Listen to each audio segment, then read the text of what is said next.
Namaste. Welcome to Jack Colley's Black Book. This is episode 40.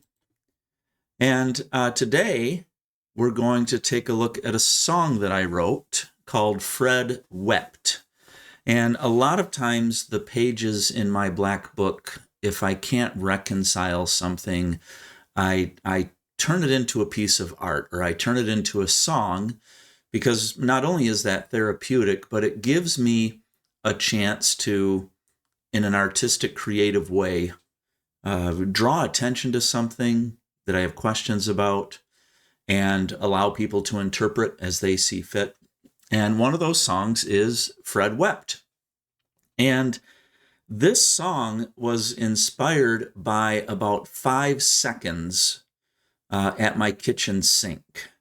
And so just really quick, some background, just to kind of give some context of this 5 seconds. I had woken up and I had gone to the kitchen sink. That's how the song opens. And I had this vision of a donut in the sink.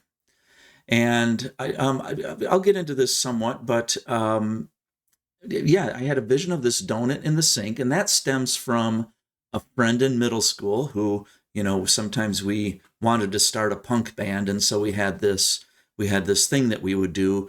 There's a donut in the sink. There's a donut in the sink. There's a fucking donut in the sink. So it was a couple middle school kids just having fun at Brian's house. And it just kind of stuck with me, this image. So this one morning, I visualized the donut in the sink, at my kitchen sink. I also have to tell you that I had a pretty significant hangover on this particular morning. I had been going through a situation where my kids and I found ourselves on our own. So let's just put it that way without going into detail. And it was a very stressful time. It was a time of life where things were just changing and in flux. And quite frankly, I needed help. And that help came in the form of gin.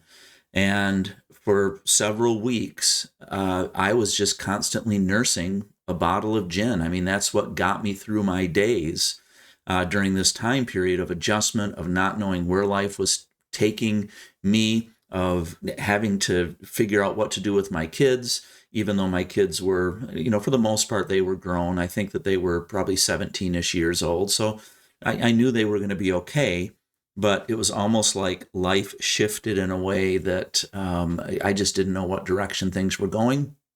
And this is one of those situations where the bottle actually helped me. I'm glad that it didn't transform into an addiction or anything like that, but it was helpful. It did get me through some rough times. And then the night before, I decided just to kind of escape from, the reality of what I was experiencing. I decided to go to a movie. And at that time, the movie was in the theater of the documentary of Fred Rogers. Now, I don't remember, there are 2 of them. There's a documentary of Fred Rogers, and then there's also like a Mr. Rogers' Neighborhood, where I think it was Tom Hanks played Mr. Rogers. And I am going to highly recommend both of those. So see the documentary, look at the movie, the Tom Hanks movie, look that up, find out where that's at, and really take those 2 things in. Fred Rogers continues to be one of my personal heroes.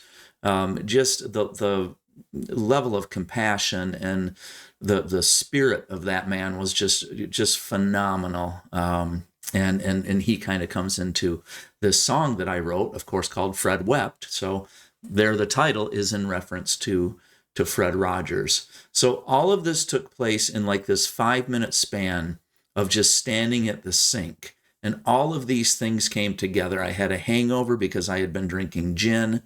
I had gone to the Mr. Rogers movie the night before because I just needed to escape reality for a while. It was inspiring and beautiful. I remember the scene of Fred Rogers being with Coco the gorilla. I remember the scene of the pool of the protesters, the black people in the pool, and James Brock pouring muriatic acid into the pool as the swimmers were there. That was from the 1960s. And then I remember this scene where Fred Rogers has a black police officer, it may have been a black postal worker, but a black police officer, I think, on his show, and they proceeded to wash each other's feet in a very Jesus-like fashion. So over the next few episodes, I want to look at this song, and I want to unpack this a little bit, show you some images of what I was thinking, hopefully get you to listen to the song if you're interested, maybe have a little bit of an understanding of the story that the storyline that the song is telling. So I want to start by showing you. So here is the Jack Colley Fred Wept album cover. So here's what it would look like if I had it printed on vinyl. This would be an awesome album cover, but for the most part, we don't do that anymore. So this is a single. It's Jack Colley, Fred Wept, and in parentheses, I call this Donut in the Sink. And I want to draw attention to several images here, because as I did this art, first of all, I found this picture of the donut. I bought the rights, to use this picture of the donut. And then I proceeded to find these images, and I felt that it was appropriate, number one, to, you'll notice that there's a white circle and a black circle, so representing a white individual and a black individual. And then I wanted to have these symbols. So the first symbol you'll notice is in I guess you would call it the antagonist, but the white stick figure. In the right hand of the white stick figure is a nail in the shape of a cross. So that right there is, of course, representing Christianity, because I continue to struggle with this idea that, it just seems like when people commit these acts of violence, it seems like, they have their reason for using their guns, but then, it's interesting that there's always this association with Christianity that I don't understand. The police officer that did such and such, oh yeah, he used his gun, oh, but he was also a Christian. And I continue to really grapple with that, like, where do we get this connection from? That makes no sense to me. So I wanted to draw attention to that. And of course, you have an old school sheriff's badge on the individual, and then of course we have a handgun. You'll also notice that the white figuring, the white stick figure, I put the knee to the neck, and of course there's an assassination style bullet hole in the other stick figure. And this image to me captures so much. I mean, when I finished this image, it was it was vulgar. It communicated so much. It captured this idea of, the simplicity of the donut and this stereotype that cops like donuts. And then we had the nail in the hand, kind of the 9-inch nail reference, the crucifixion nail. And then the handgun. We have the star that represents a figure of authority, that this is an authority figure. And of course, we have an unarmed black individual who has been executed. I mean, let's just call it what it is. This black individual has been executed. And I do want to draw attention to the focus of this song, because the focus of this song is not necessarily, police violence and black violence. And it's not necessarily just this general idea of violence that sometimes I hear discussed, like, well, do you know how many police officers were killed by black men? And do you know how many black...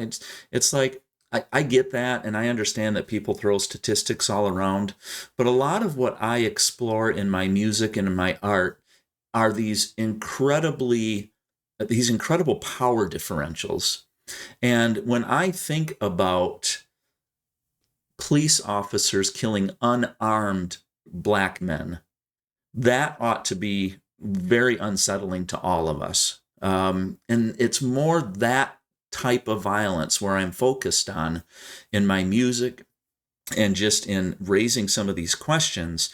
Is it's not so much gun on gun, if you want to look at it that way. It's not so much the eye for an eye mentality. It's more this power differential of how can we justify taking somebody's life when they're unarmed? How can we justify shooting up a school, of a vulnerable population? It's the level of violence that has this valley, this gorge, this discrepancy between the most innocent and the most vulgar act of murder. And I always go back to the Christian cross as being a representation of that, that ultimately the Christian cross is about taking this archetypal, perfect human being that some of us consider God incarnate and actually crucifying and killing this archetype. And not only just killing execution style, but actually creating a method of death that increases pain and increases torture, which is what the Roman cross did. And so I'm going to keep drawing attention to these situations where there's a power differential. As far as the everyday stuff where, somebody had to shoot somebody and they each had guns, it's like, I don't really want to get into that, because to me, the commentary is much more, it's much more sobering when you look at these power differentials between really innocent people or in people who have power. So we're going to stop there. I know that just introduces the cover, and then we'll pick up here next time with Fred Wept, Donut in the Stink. Donut in the Stink, Donut in the Sink. All right. Namaste, my friends.